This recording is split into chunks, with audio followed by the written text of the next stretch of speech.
السلام عليكم ورحمة الله وبركاته.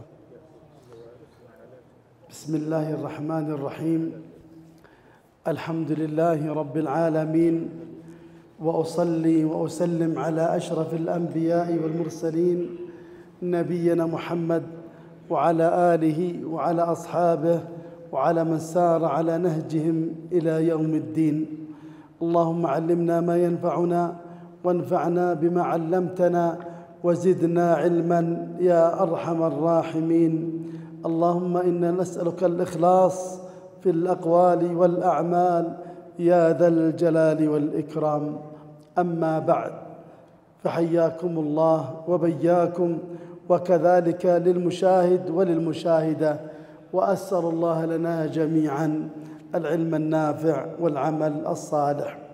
أيها الأحبة، الآن إن شاء الله سنأخذ باب التصحيح، وأحاول آخذ الباب في هذه الجلسة، وإلا في الحقيقة يحتاج إلى جلستين، لكن أحاول أذكر الأساتذة المشايخ أرسل لي رسالة على باله أن يكون هناك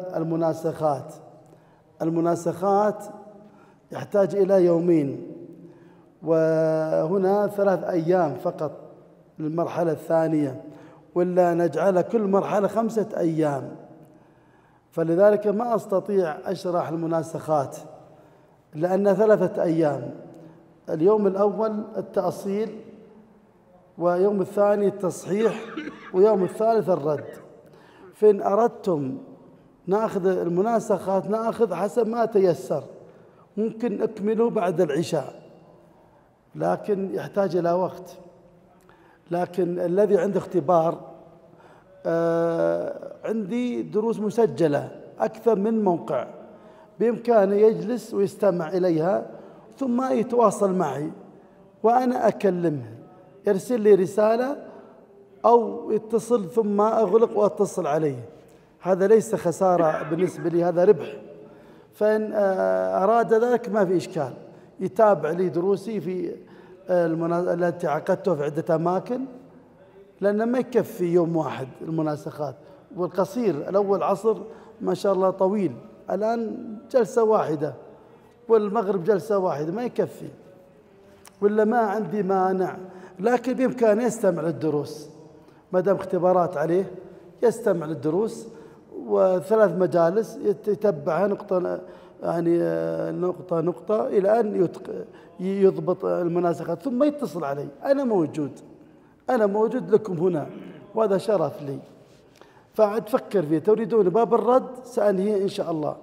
المناسخات تحتاج إلى طول، والمسألة المناسخات من أسهل ما يمكن، سهلة جدا، لكن خطوات يسيرة. أتقنت ما شاء الله يصير من أحسن ما يمكن، ويحتاج إلى سبورة أكبر. في مرحلة ثالثة ومرحلة رابعة. أنا ودي أكثر مراحل عشان أشوف الوجوه الطيبة. الله يسعدكم. في أصول الفقه إن شاء الله سنأخذ بإذن الله عز وجل. أصول الفقه هو ميزان الفهم، يقول الشيخ عبد الله بن غدير رحمه الله، ومهم سنأخذ إن شاء الله أصول الفقه بإذن الله. وفي ثنايا المراحل نأخذ متن من المتون المختصرة، مثلا هذا الأسبوع شرح متن قواعد الأربع، لكن أشوف اختبارات قريبة، لعل يوم السبت العصر والمغرب إن شاء الله ننهي قواعد الأربع، لكن أشوف اختبارات يمكن نرحلها إلى المرحلة الثالثة إن شاء الله، ناخذ يوم في العقيدة كذا، منظومة علمية مع الفرائض. طيب يا مشايخ، الآن باب التصحيح يا مشايخ ترى هو سهل جدا. اخذ الخطوات. قبل ما أذكر الخطوات أعطيك أول شيء إيش هو المراد بالتصحيح. عندي مثلا 4 زوجات وعم شقيق. الآن 4 زوجات يأخذنا الربع، والعم الشقيق الباقي. أصل المسألة من 4 1 3. هنا ننظر، تجد سهام التأصيل لا تنقسم على 4 زوجات. عندي سهم وهناك 4 زوجات.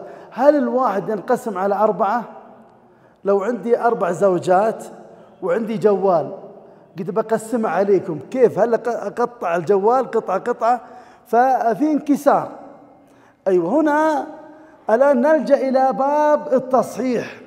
التصحيح هو أن يكون سهام تنقسم على الرؤوس، أما سهام التأصيل واحد ما ينقسم على 4، فيه انكسار، فنلجأ إلى التصحيح. فماذا أصنع؟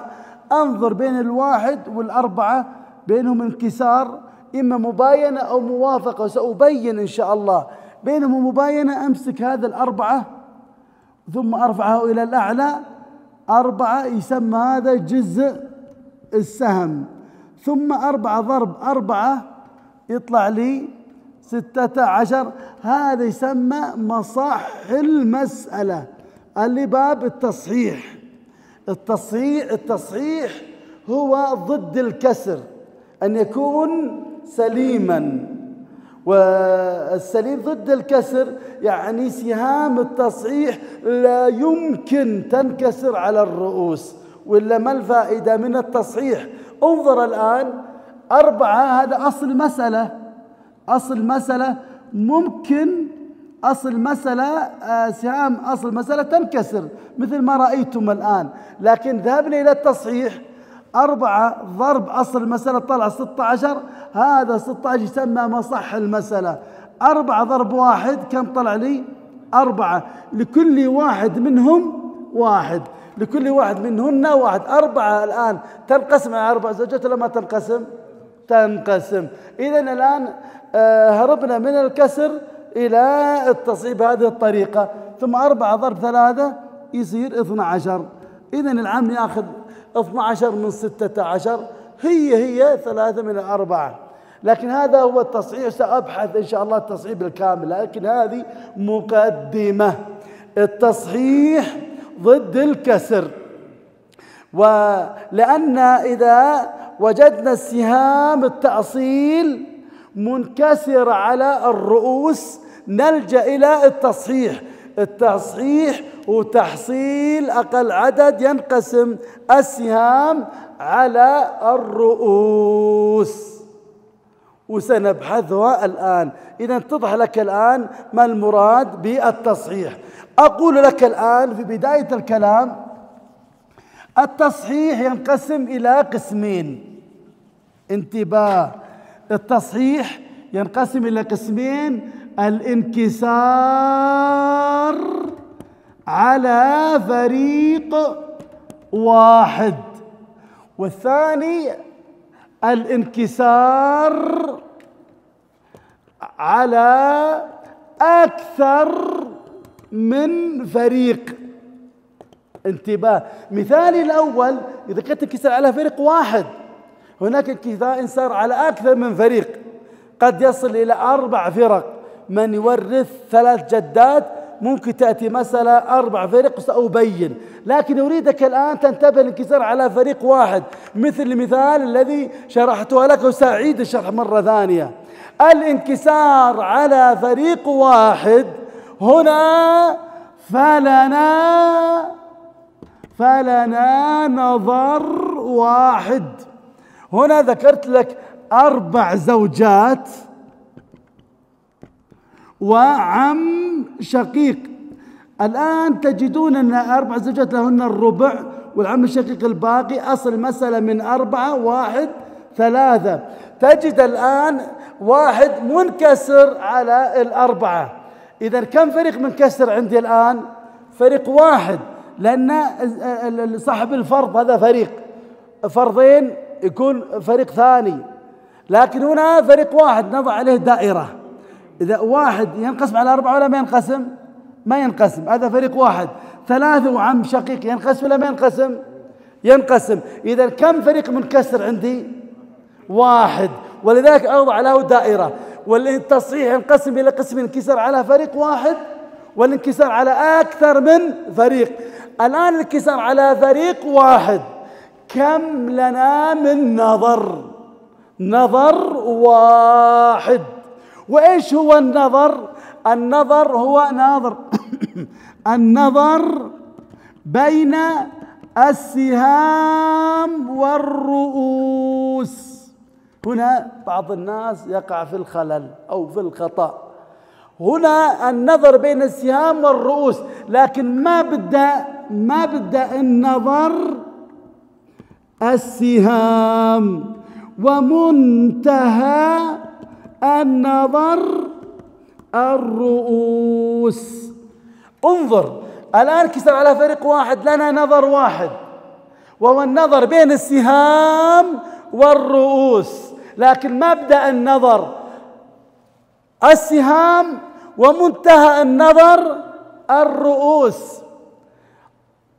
فإذا بدأت بالنظر بالرؤوس ما ينكسر. الآن مبدأ النظر وجعلت مبدأ النظر الرؤوس 4/1 منكسر ولا ينقسم؟ ينقسم. لكن هو النظر بين السهام، تضع عينك على السهام ثم تنطلق إلى الرؤوس. ولذلك أنا وضحت لك، قل فلنا نظر واحد. إيش هو النظر بين السهام والرؤوس؟ ثم مزيد إيضاح، مبدأ النظر إيش هو؟ السهام، ومنتهى النظر إيش هو؟ الرؤوس. لابد تبدأ بالنظر بالسهام في جميع مسائل الفرائض، منها باب التصحيح. إذن الآن مبدأ النظر السهام واحد، وعندي 4 زوجات. هل واحد ينقسم على 4 زوجات؟ ما ينقسم. أيوة، لكن 3 على العم منقسم. هنا نشتغل في الذي لا ينقسم، يعني انكسر. إذا انكسار على فريق واحد لنا نظر واحد. إيش هو النظر؟ بين السهام والرؤوس. مبدأ النظر السهام، ننتبه لهذا، ومنتهى النظر الرؤوس. هنا إما موافقة أو مباينة، لأن الانكسار قد يكون في الموافقة ويكون في المباينة. النسب ال4 إيش هي؟ التماثل، التداخل، التوافق، التباين. التماثل فيه انكسار؟ لا، 2 و2 ما في، غير منكسر بل منقسم. والتداخل 6 و6 و2 تداخل، في انكسار. في انكسار ولا ما في انكسار؟ ما في انكسار. إذن الانكسار يقع في ماذا؟ إما التوافق أو التباين. 6 و4، 6 ما ينقسم على 4 إلا بكسر، إذن هذا منكسر توافق. أو 4 أو 3، 4 ما ينقسم على 3 إلا بكسر، إذن تباين. إذن الانكسار يقع من النسب ال4 إما في الموافقة أو في المباينة. وهذا أخذناه بالدرس الماضي. إن كان موافقة نثبت وفق الرؤوس، وإن كان مباينة إيش نثبت كامل الرؤوس. الآن بين 1 و4 إيش بينهم؟ مباينة. والقاعدة إذا كان مباينة إيش نثبت؟ كامل الرؤوس. إيش هو المثبت الآن؟ كم؟ 4. هذا ال4 نرفعه إلى الأعلى وإيش يسمى؟ جزء السهم. وإيش وظيفة جزء السهم؟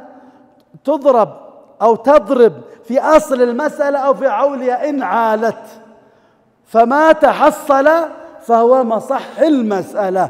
4 ضرب 4 كم طلع لي؟ 16. إذن هذا يسمى مصح المسألة. إذن نمسح هذا الكيس على فريق الآن. إذن الآن هذا مصح المسألة. يا مشايخ، سهام التصحيح هل ممكن ينكسر على الرؤوس؟ لا يمكن ينكسر. ولا ما الفائدة من التصحيح؟ التصحيح يعني ضد الكسر. كيف يكون منكسر؟ لو كان طلع منك منكسر اعرف أنها أخطأت في الطريق، تتبع الخطوات. لا يمكن أن ينكسر على الرؤوس. ولذلك نناظر 4 ضرب 1 4 ثم هذا 4 أسهم وعندي 4 زوجات منقسمة ولا غير منقسمة؟ منقسمة، لكل واحد منهن 1. 4 ضرب 3 12. إذا انتهت هذا باب التصحيح. إذا تهيأنا الآن إلى قسم التركة إن شاء الله. أضرب مثال ثاني، مثل ما شخص عن زوجة وعندي عن زوجة و2 أعمام مثلا، أو نقول 4 أعمام، ناخذ 5 أعمام. زوجة الربع والعم الباقي. أصل المسألة من كم؟ 4. إذن الزوجة 1 وش كان باقي؟ هذا اللي أخذناه باب التأصيل. طيب تمام، نشوف الآن هل في انكسار أم لا. إذا كان في انكسار نذهب إلى التصحيح، لكن ننظر الانكسار على فريق واحدة أو أكثر من فريق.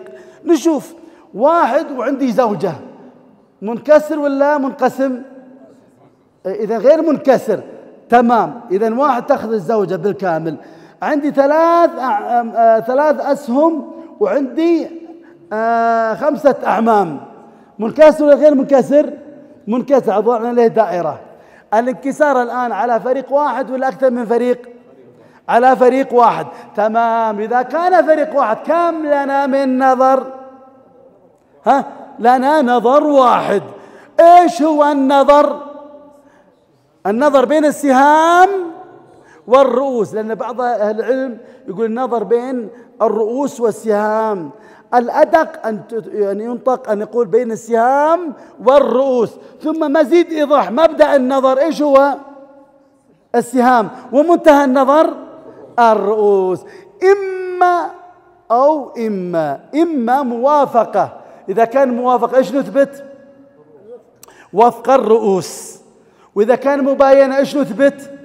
كامل الرؤوس. والمثبت هذا إيش يسمى؟ جزء السهم، له وظيفة يضرب في أصل المسألة أو في عولها إن عالت، فما تحصل فهو المصح، ثم يضرب في سهام الورثة.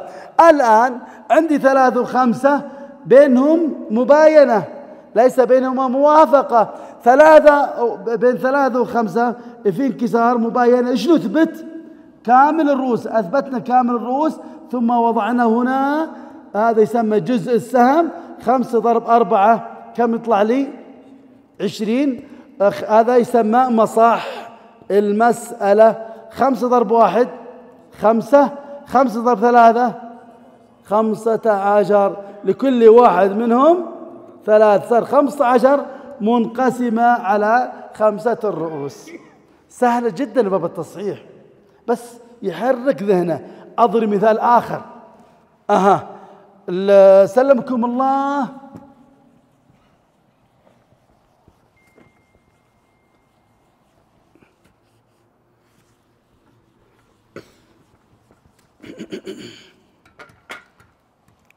عندي مثلا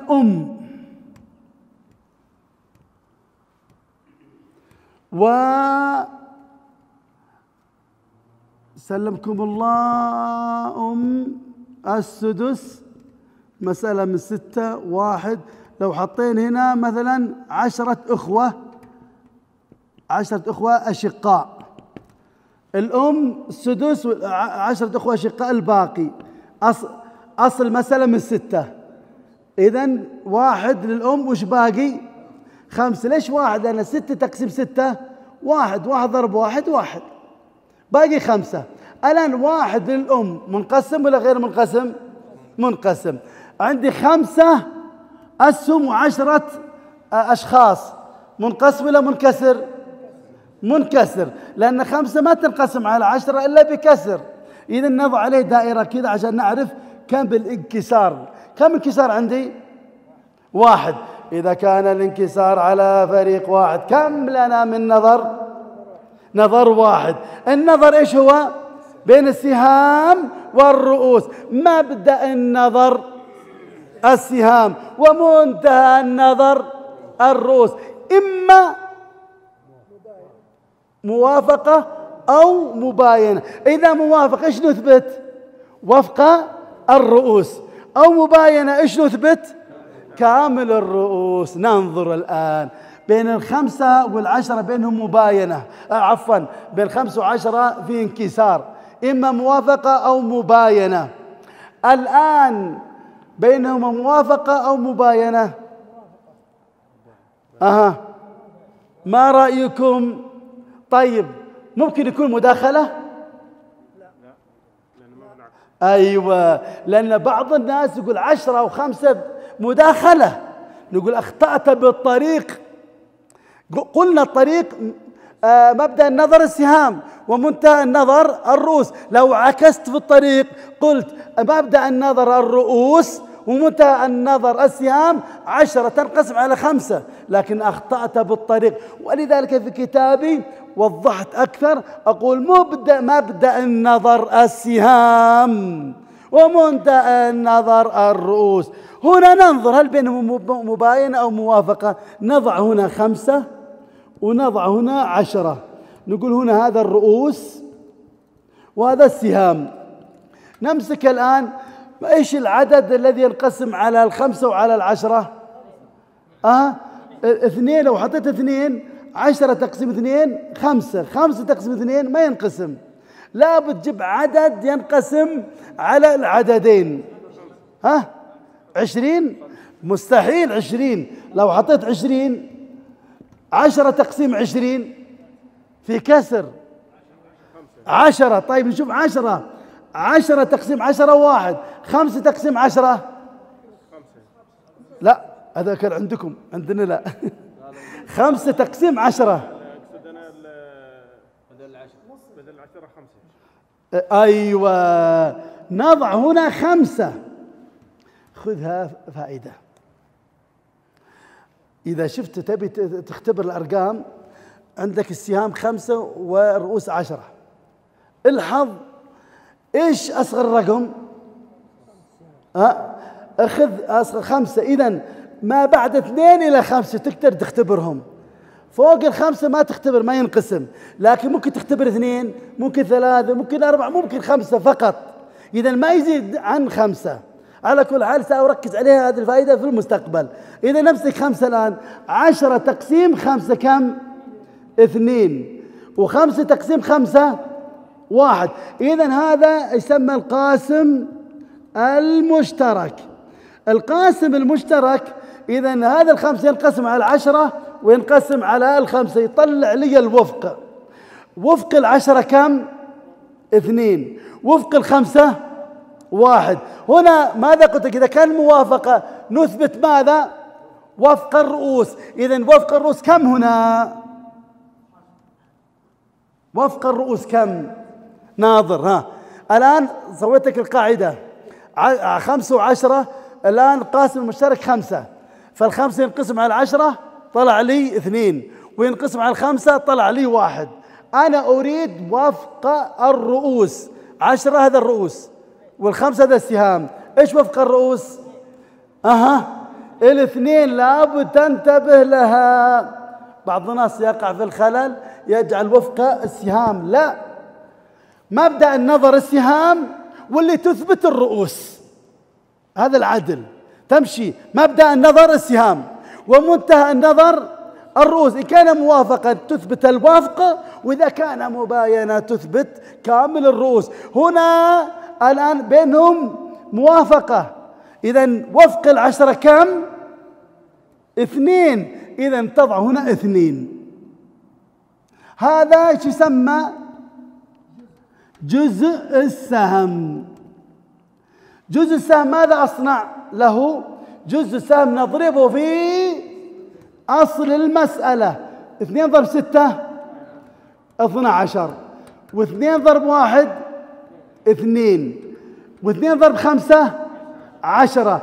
الآن 10 تنقسم على 10 الرؤوس ولا ما تنقسم؟ تنقسم لكل واحد منهم 1. ترى سهلة جدا يا مشايخ. الجزء السهم نضربه في أصل المسألة إن لم تكن عائلة. فإن كانت عائلة نضربها في العول، فما تحصل فهو المصح. سأشرح لكم أكثر مثال آخر. انتباه يا مشايخ، إذا عرفت الخطوات عرفت البقية. شوف مثلا مات شخص عن زوج وأخت شقيقة وأخوة 4 أخوة لأم، أو نخلي 5 أخوة لأم. الزوج كم يأخذ؟ النصف، أخت شقيقة النصف، أخوة لأم الثلث. أصل المسألة كيف نطلع أصل المسألة؟ من عدة طرق شرحت لك المغرب. أصل يكون 6 تقسم 2 3 4 3، والأخت الشقيقة أيضا تأخذ 3. 6 تقسم 3 2، 2 ضرب 1 2. طيب هنا الآن عالت إلى كم؟ إلى 8. طيب نشوف الآن هل يحتاج تصحيح أم لا، نجد هل في انكسار أم لا. إذا كان في انكسار، هل انكسر على فريق واحد أو على أكثر من فريق؟ انظر، نمسك خطوة خطوة. عندي 3 أسهم والزوج 1، منقسم ولا غير منقسم؟ منقسم. 3 أسهم وأخت الشقيقة 1، منقسم ولا غير منقسم؟ منقسم. عندي 2 لسهام أخوة لأم، وكم رأس عندي؟ 5، منقسم ولا غير منقسم؟ منكسر. إذا انكسر كم فريق؟ على كم فريق؟ فريق واحد. وإذا كان الانكسار على فريق واحد كم لنا من نظر؟ نظر واحد. إيش هو النظر؟ مبدأ النظر هو السهام وبين السهام والرؤوس. مبدأ النظر السهام ومنتهى النظر الرؤوس. إما موافقة وإما مباينة. إذا كان موافقة إيش نثبت؟ وفق الرؤوس. وإذا كان مباينة إيش نثبت؟ كامل الرؤوس. خذ هذه القاعدة لا بتتقنها، يصير الأمر اللي بعده سهل. نطبق الآن بين 2 و5 إيش بينهم؟ مباينة. إيش نثبت؟ 5. 5 هذا يسمى جزء السهم. نضع هنا 5 ونسميه جزء السهم. ماذا نصنع به؟ نضربه في ماذا؟ هل نضربها في أصل المسألة أو في العول؟ في العول. إذن أولا نقول جزء السهم نضربه في أصل المسألة إن لم تكن عائلة. إن كانت في عائلة يضرب في العول. إذن 5 ضرب كم؟ 8. كم يطلع لي؟ 40. تمام. ثم الجزء السهم نضرب في سهام التأصيل. 5 ضرب 3 15. 5 ضرب 3 15. خلوا علي السهل، خلوا علي قصدي الصعب، خلوا علي. 5 ضرب 2 10. الآن 15 هذا منقسم على الزوج، 15 منقسم على أخت الشقيقة. 10 الآن، هذا 10 الآن تنقسم على الأخوة لما تنقسم لكل واحد منهم كم؟ 2. انتهت المسألة، خلاص جهزناها لقسم التركة. باقي قسم التركة كيف نوزعها؟ هناك طرق إن شاء الله عند المبحث قسمات التركات. أيضا التصحيح يا مشايخ سهلة. من يستطيع يشرح لي هنا؟ وله جائزة لقم الحلو من علم النحو، وأنا أساعده ما يخاف. ها الشيخ، بعض طلابي كان في الجامعة يكون هنا وأنا أكون هنا ويجاوب ما شاء الله قمة في الجواب، ثم أوديه أخلي قدام وأنا أرجع وراء، لأنه هنا يناظر شوي، يناظر ويجاوب مثلهم إن شاء الله ولا؟ يلا الآن أقول التصحيح ينقسم إلى كم قسم؟ انكسار على فريق واحد، أكثر من فريق. إذا كان انكسار على فريق واحد كم لنا من نظر؟ إيش هو النظر؟ شفت الإتقان؟ شفت الحفظ بين السهام والرؤوس. إما وإما. عفوا قبلها النظر بين السهام والرؤوس. مبدأ النظر السهام، منتهى النظر الرؤوس. شغله نظيف شكله، في ثقة. طيب إما موافقة، إذا كان موافقة إيش نثبت؟ وفقه. وإذا كان مباينة كامل الرؤوس. تمام تمام. والمثبت هذا إيش يسمى؟ جزء السهم. نضربه في ماذا؟ في أصل المسألة إن لم تكن عائلة، وإذا كانت عائلة في العول. ما تحصل إيش يسمى؟ ما صح المسألة. ما شاء الله. خليه هنا يجاوب ولا ما كان؟ ما شاء الله عليك. ما شاء الله. اسم الكريم يا شيخ ايش؟ عمار الأسمري. والنعم ونعم الشيخ عمار الأسمري. عندك في كتاب أصول الفقه الدر المصون من دراسة علم الأصول، وفي لقم الحلو من علم النحو. ماذا تريد؟ الأصول. الله يبارك فيك. طيب أحسنتم. إذن ما شاء الله في الآن أتقن خلاص، ولا نبي نتأكد؟ نتأكد. أجل تفضل الشيخ. لا تجي هنا تسألني. ما شاء الله جيد. بدل ما أسأله حول علي بسألك. هذا هروب. هذا دائما أحيانا الشيخ ابن عثيمين تو بيسأل، يجي الطالب يسأل الشيخ عشان يتخلص من هذا. مثلا يا شيخ الحين النصف يا شيخ. والسهام 15 من 40. أيوة 5 ضرب وين النصف؟ طيب تمام. هنا لأن في عول.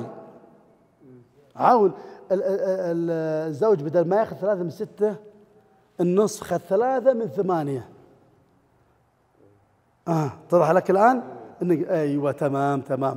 طيب يا مشايخ، خلصنا الانكسار على فريق واحد، باقي الآن الانكسار على أكثر من فريق وننتهي من باب التصحيح. طيب هنا يا مشايخ الانكسار على أكثر من فريق. انتباه،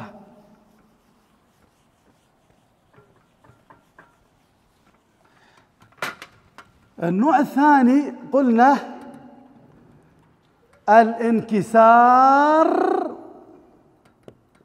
على أكثر من فريق. الانكسار على أكثر من فريق فلنا نظران. ما تخافوش، سهل جدا. انظر، الانكسار على أكثر من فريق فلنا إيش هو؟ نظران.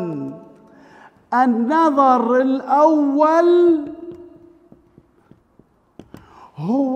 هو بعينه النظر الانكسار على فريق واحد. الانكسار على فريق واحد كم لنا من نظر؟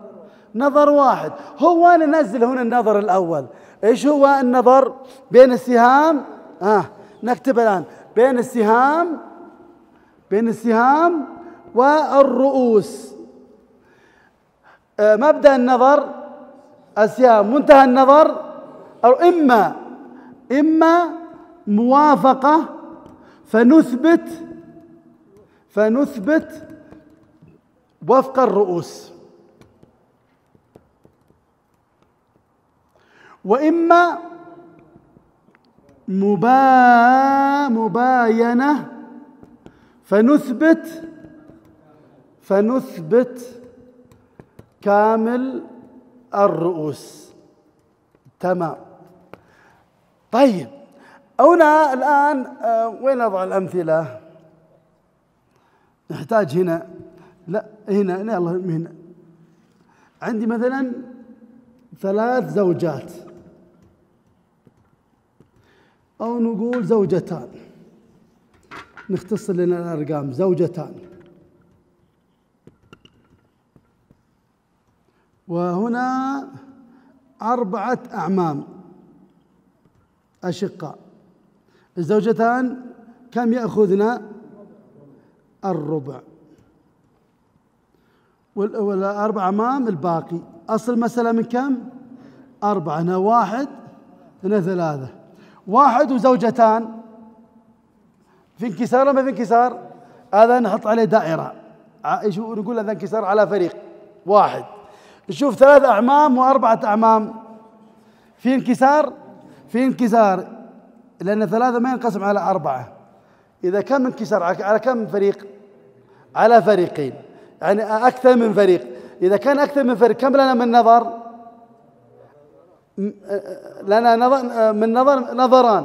النظر الأول ننظر بين السهام والرؤوس، ننظر بين السهام والرؤوس، إما موافقة نثبت وفق الرؤوس، مباينة نثبت كامل الرؤوس. بين 1 و2 إيش بينهم؟ خذ قاعدة 1 فما فوقه مباينة. إذا بين 1 و2 إيش بينهم؟ مباينة، نثبت الآن 2. بين 3 و4 إيش بينهم؟ مباينة، نثبت إيش؟ 4. أيوة، هذا إيش يسمى؟ هذا المثبتات، يسمى المثبتات. طيب يا مشايخ، الآن أثبتنا هذا، استخرجنا النظر الأول. النظر الثاني هو إيش؟ هو النظر الثاني هو النظر بين المثبتات بالنسب الأربع. النظر الثاني ننظر بين المثبتات اللي أثبتناها الآن، أثبتنا 2 و4، يكون النظر بين المثبتات بالنسب الأربع. والنسب الأربع قد يكون التماثل، قد يكون التداخل، قد يكون التوافق، قد يكون التباين. إذا كان التماثل نكتفي بأحدهما، وإذا كان تداخل نكتفي بأكبرهما، وإن كانت موافقة إيش نثبت؟ وفق أحدهما الضرب كامل الآخر، وإذا مباينة نضرب العدد في العدد، هكذا. فما تحصل فهو جزء السهم. الآن 2 و4 بالنسب الأربع إيش بينهم؟ مداخلة. إيش نكتفي؟ ب4. نضع هنا 4، وش يسمى هذا ال4؟ جزء السهم. كيف تحصلت على الجزء السهم إذا كان انكسار على أكثر من فريق؟ بالنظر بين المثبتات بالنسب الأربع. ممكن لك طريق آخر أيضا، ليس فقط النسب الأربع. إيش الطريقة الأولى اللي ذكرت لك؟ ننظر إلى أكبر العدد. في التأصيل نقول ننظر إلى أكبر المخارج، هنا نقول ننظر إلى أكبر إيش؟ هنا ما في مخارج، ننظر إلى أكبر العدد. فإن انقسم ولا نكرره إلى متى؟ إلى أن ينقسم، وتصح هذه الطريقة، يستخرج جزء السهم. الآن جزء السهم 4، إذن 4 الآن 4 ضرب الأصل المسألة يطلع لي 16. شو يسمى هذا؟ مصح المسألة. 4 ضرب 4 ضرب 1، هنا 4 ضرب 1 يساوي كم؟ 4. 4 تنقسم على الزوجتين أم لا؟ لكل واحد منهما 2. تمام. 4 ضرب 3 12. 12 وعندي منقسم على 4 كم لكل واحد منهم؟ 3. نتأكد 12 و4 كم؟ 16. ما صح 16، ما ينقص عنها. انتهت المسألة، باقي فقط قسمة التركة. الآن هيئنا لقسمة التركة. يا مشايخ، أضرب مثال ثاني حتى يتضح. طيب شوفوا هنا، أمسح هذا النظر خلصنا منه.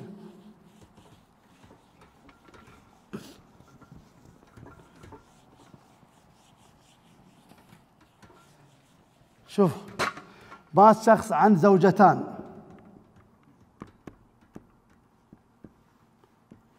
و3 جدات و6 أخوات شقائق، ومثلا أختان، لا ما نبي أختان لأم، 5 أخوات لأم. انتباه يا مشايخ، نبي نشتغل بآلة حاسبة. جهزوا لي آلة حاسبة يا مشايخ. جهزوا لي آلة حاسبة عندكم عشان نجمع عدل. الآن الزوجتان كم تأخذان الربع، وثلاث جدات السدس، والست أخوات شقائق يأخذن الثلثين، 5 أخوات لأم الثلث. أصل المسألة من كم؟ من 12. 12 تقسيم 4، 3 ضرب 1، 12 تقسيم 4 3، 3 ضرب 1 3. 12 تقسيم 6 2 ضرب 1 2. 12 تقسيم 3 4 ضرب 2 8. 12 تقسيم 3 4 ضرب 1 4. تمام. نشوف الآن نجمعها. 4 و8 12 و2 كم؟ 14 و3 17 عادت إلى 17. طيب يسمون هذا قلنا أم الفروج، لا كلها إناث.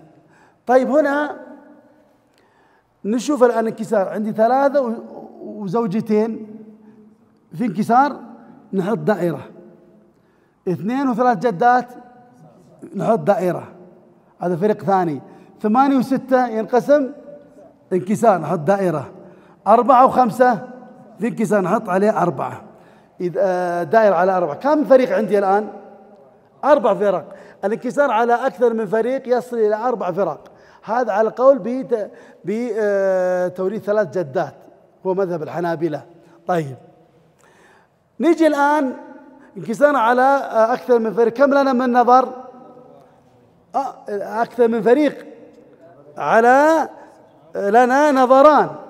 النظر الأول نشتغل في النظر الأول، النظر بين السهام والرؤوس، إما موافقة أو مباينة. موافقة نثبت وفق الرؤوس، مباينة نثبت كامل الرؤوس. 3 وزوجتان إيش بينهم؟ مباينة نثبت 2. 2 و3 جدات مباينة نثبت 3. 8 و6 هل بين موافقة أو مباينة؟ عندي مثلا 8 الآن، وعندي هنا 6. هنا 6 الرؤوس وال8 السهام. الآن بين 8 و6 هل بين مباينة أو موافقة؟ نجد بينهم موافقة في جزء من الأجزاء. نضع هنا 2. 6 تقسم 2 3. 8 تقسم 2 4. إذن يتوافقون في النصف. إذن وفق 6 كم؟ 3. إذن الآن بين 8 و6 بينهم موافقة، فش نثبت؟ وفق الرؤوس. كم وفق الرؤوس؟ 3. لأن طلعنا لك الآن 6 تقسيم 2 طلع 3. إذن وفق 6 هو 3. طيب بين 4 و5 مباين، أي عدد متتالي متباين، أثبتنا 5. إذن هذا الآن يسمى المثبتات. النظر الثاني النظر بين المثبتات بالنسب ال4. أنت لك الخيار، هناك عدة طرق كيف الوصول إليها، لكن ممكن تأخذ رقمين وطلع رقم واحد وتأخذ الرقم اللي بعده وتناظر بينهم. لكن الأفضل أن تنظر هل بينهم مماثلة، فتأخذ أحد المتماثلين عشان ينقص لك رقم، وإذا مداخلة تأخذ الأكبر حتى ينقص لك رقم. الآن ندور متماثلين. أولا 3 و3 بينهم إيش؟ مماثل. إذا نكتفي واحد منهم. إذا اكتفينا الآن بالثلاثة هذه ألغيناهم خلاص، انتهينا منهم لأن طلعت لي 3. الآن ننظر بين 2 و3 ايش بينهم؟ تباين. وإذا كان تباين نظر بعضهم ببعض. 2 ضرب 3 6. إذا خلاص الغناء طلع لي الآن 6. الآن بين 6 و5 بينهم مباين. كيف تحصلت على 6؟ هو النظر بين 2 و3 بينهم تباين. خذنا 6 بين 6 و5 أيضا تباين. الآن التباين نضرب العدد في العدد. 6 ضرب 5 30. أصبح 30. شو يسمى هذا؟ جزء السهم. نضربه في ماذا؟ هل أصل المسألة أو في العون؟ في العون. يلا وين على حاسبة؟ جهزتها؟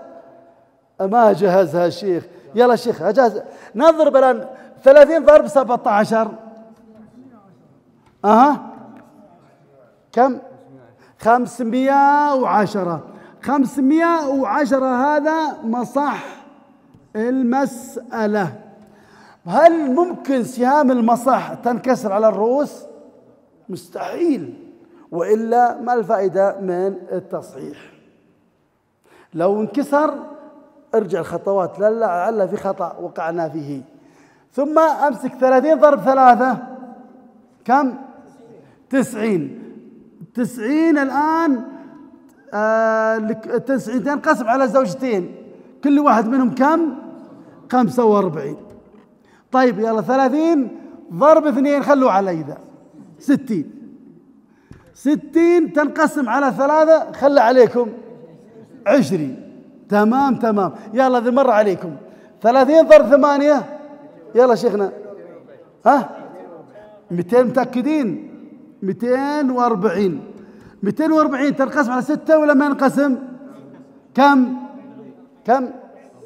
40. طيب 30 ضرب 4 120.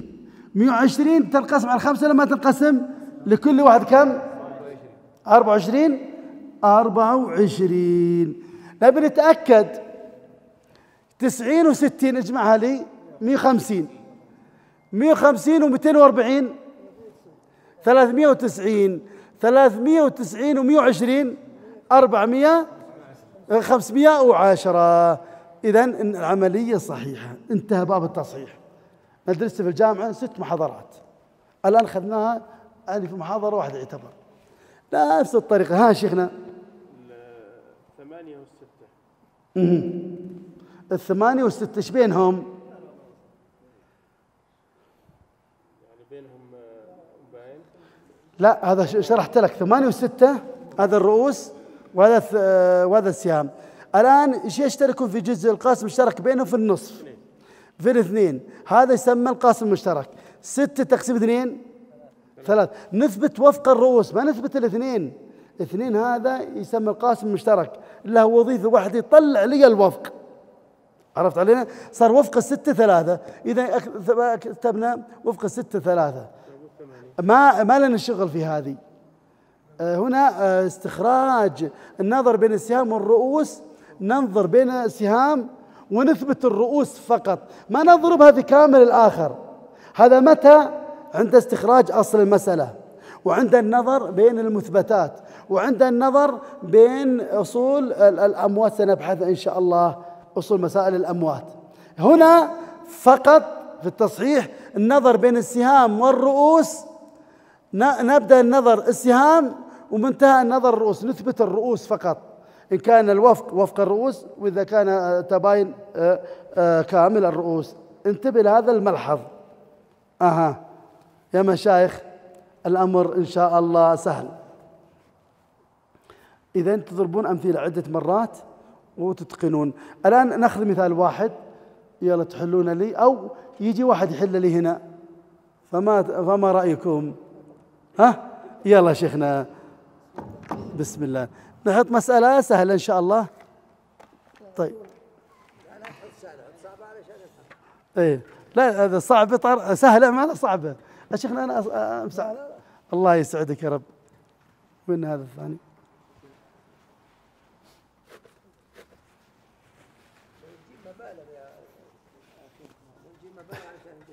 هذا درس باب قسم التركات نهيئها الآن، يعني باقي علي باب الرد ونشتغل في قسم التركات. إن أمدانا بكرة ما ظنيت يمدينا، إن أمدانا أخذنا قسم التركات، أخذنا على الأقل قاعدة واحدة. جزاك الله خير. يعني أولنا في المسح. مثلا هنا زوجتان، ما سهل إن شاء الله، ما نبي نطول. زوجتان، وعندي هنا مثلا أخت شقيقة، 4 أخوات لأب، أيضا هنا 6 أخوات لأم. سهلة جدا. يلا تسمي شيخنا. يلا. زوجة كم تأخذ؟ الزوجتان الربع. تمام. والأخت شقيقة تمام. 4 أخوات لأب سدس. 6 أخوات لأم ممتاز. هذا الخطوة الأولى انتهينا منها. طلع أصل المسألة. ممتاز. 12. السهام 3. تمام. 6 ممتاز. 2 تمام. 4. طيب 4 و2 6 و6 12 15. على 15. تمام. خلصنا الآن العول. نيجي الآن التصحيح. هل في انكسار ولا ما في انكسار؟ عندي 3 وزوجتين. مثبت الرؤوس. صار انكسار. مباينة. تمام. إذا كان مباينة. تمام. وهنا 6 وأخت شقيقة ما انكسر. حط عليه دائرة على 3. يلا. و2 وال4 أخوات بينهما موافقة. إذا حط عليه دائرة. إذا وفق 4 كم؟ 2. تمام. تضع عليه 2. تمام. تمام. بين 4 و6 برضه موافقة. إيش نثبت؟ 2. 4 نتأكد. 4 تقسيم 2 2 و6 تقسيم 2 3. أيوة. إذن وفق يكون 3. حط كذا زي المستطيل. أي هذا يسمى المثبتات. هذا النظر الثاني. النظر الثاني نظر بين المثبتات بالنسب ال4. عندنا الآن 2 و2 هنا تماثل. نكتفي واحد منهم. تمام. بين 2 و3 تباين. شو يطلع بينهم؟ جزء السهم 2 في 3 6. تمام. جزء السهم صار 6. كم تحط هنا وهنا اللي تريد. ممتاز. هذا جزء السهم. جزء السهم ماذا أصنع به؟ أضربه في العول. يلا 6 ضرب 15 يا شيخنا كم يطلع لي؟ 90. تمام. 6 ضرب 3 18. 36. تمام. خلى عليه 12. يلا 6 ضرب 4 تمام. الآن نشوف الآن 18 وزوجتها لكل واحد منهم كم؟ 9. تمام. 36 أخت الشقيقة اللي واحدة. 12 و4 أخوات. تمام. 24 وكل 6 4. تمام. نتأكد نجمع 18 36 و12 و24 يطلع لي 90. إذا العمل صحيح. أحسنت شيخنا. تفضل كتاب لكم الحلوي من علمنا. عفوا جزاك الله خير يا شيخنا. الاثنين والأربعة بينهم موافقة لأن النظر 2. لكن لو نظرت بين 4 و2 صارت مداخلة. لكن النظر مبدأ النظر السهام وانتهى النظر الرؤوس. ما شاء الله أنهينا باب التصحيح. خذها على رواقة. حل المسألة أول شيء طلع أصحاب الفروض ثم استخرج أصل المسألة ثم انظر إذا فيها عول. بعدها انظر بين السهام والرؤوس هل منكسر أو منقسم. إذا كان منكسر إما انكسر على فريق واحد أو انكسر على أكثر من فريق. ثم تتبع هذا الخطوات. يا مشايخ رياض فراغ صعب ولا سهل؟ أشوف السهل. وأنتم أهل عن بعد سهل ولا صعب؟ إيه أنت لا اللي بعدك وأنت أيضا إيش؟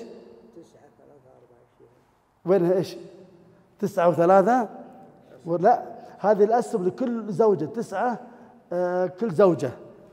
يعني 18 للزوجتين و36 اخت الشقيقة و12 ل4 أخوات لأب و24 ل6 أخوات لأم. طيب باقي وقت مشايخ ناخذ باب الرد شيء.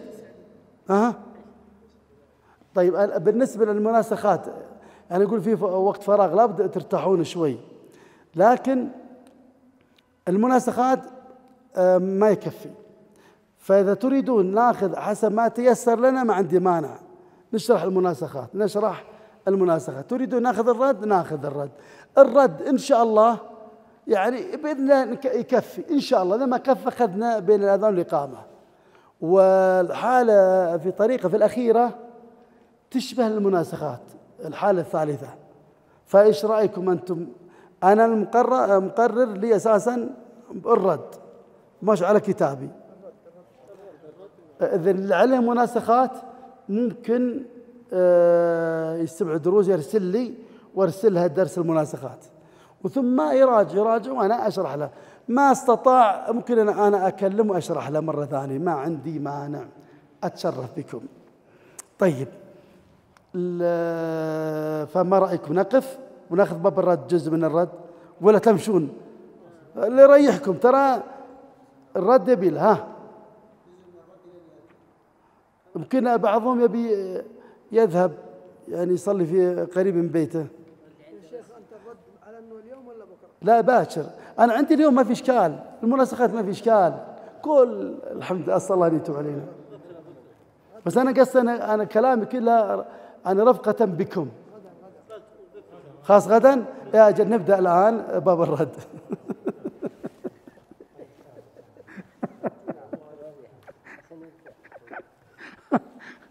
الله يتوب علينا، جعل ضحكاتكم دوم يا رب. آمين وإياكم يا رب، آمين. هو الرد بس ناخذ مقدمة كذا ونشرحها إن شاء الله الرد الجلسة القادمة. الرد عندنا مسائل ثلاثة، إما ناقصة أو عادلة أو عائلة. خاصة اللي بينصرف لأن بعيد الشرح مرة ثانية بكرة، بس مقدمة يسيرة جدا. فتفضل يا شيخنا. الرد تكون من المسائل الناقصة. مثلا عندي أم وبنت، الأم السدس، البنت النصف. أصل مسألة من 6، 1 للأم و3 للبنت، صار 4، الباقي 2. وين أين يذهب؟ اختلف أهل العلم على قولين. بعض العلم قال إلى بيت مال المسلمين، وبعض العلم قال يرد على أصحاب الفروض وهم من بيت المسلمين أولى من الأباعد. وهذا مذهب الحنابلة، إن يرد على أصحاب الفروض عدا الزوج أو عدا الزوجين. طيب، هذا الرد تكون سهام الفروض أقل من أصل المسألة. وهذا الشرط الأول. الشرط الثاني ألا يكون هناك عاصب. إذا كان هناك عاصب وين يذهب المال البقية؟ إلى العصبة. إذن يشترط في الرد شرط أن تكون من المسائل الناقصة، والشرط الثاني أن يكون لا يكون هناك عاصب. هل يرد على الزوج، يرد على أصحاب الفروض عدا الزوجين، هل يرد على الزوجين أو لا؟ عن الصحيح أنه هو اتفق أهل العلم أن لا يرد على الزوجين، ونص عليه كثير من أهل العلم. وناقشت هذه المسألة مع شيخنا الشيخ عبد الله بن عقيل، أن لا يرد على الزوجين، يرد على جميع أصحاب الفروض عدا الزوجين. خالف في هذه المسألة والشيخ عبد الرحمن بن ناصر السعدي رحمه الله، لكن تتبعت الأقوال لم يسبقه أحد من أهل العلم، حتى عرضت هذه المسألة على شيخنا فهاب الموضوع، فترك قول الشيخ السعدي وأخذ قول أهل العلم، لأن أشبه بالإجماع على القول من قال بالرد، إن لا يرد على الزوجين لأنه يرد على أصحاب الفروض القرابة، أما الزوجين ليس بينهما قرابة إنما هو نكاح. ولم يسبقه أحد الشيخ عبد الرحمن السعدي، لكن الشيخ عبد الرحمن السعدي نصر هذا القول في جميع كتبه، نصر هذا القول وقال، أتى بتعليل، قال كما ينقص عليهم بالعون يزاد لهم بالرد، وهذا هو القياس الصحيح. لكن هذا القياس صادم الاتفاق، لم يسبق أحد من أهل العلم، وإن كان وجهة نظره فيه نوع من القوة لكن لم يسبق أحد من العلم.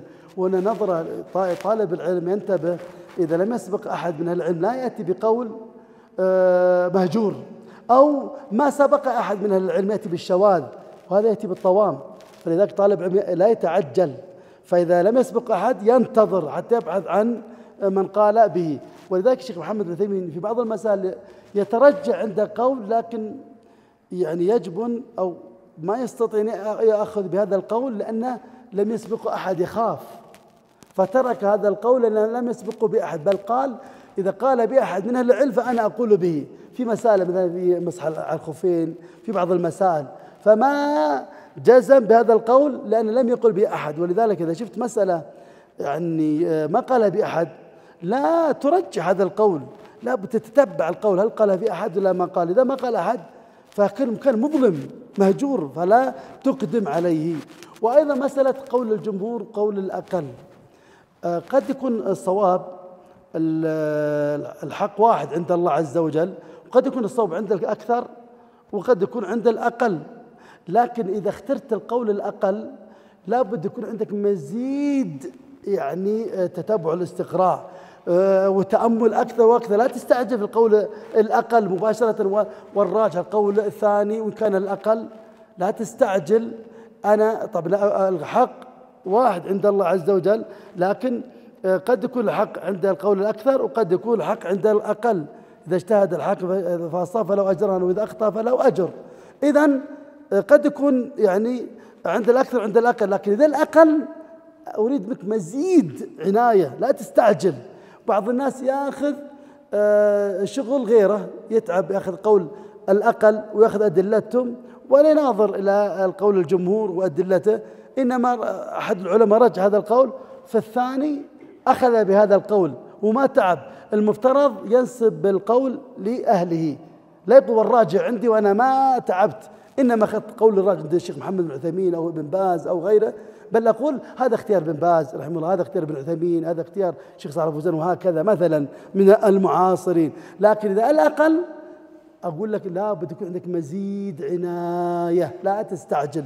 وقد يكون الصواب عند الأقل لكن يكون عندك مزيد عناية. هذا يعني طالب العلم لا بد يكون ينتبه لهذا. وإن شاء الله نشرح باب الرد إن شاء الله الجلسة القادمة. أكتفي بهذا القدر هذا، وصلى الله وسلم على نبينا محمد. جمعية الدعوة والإرشاد وتوعية الجاليات بأبها، بالدعوة نحيا.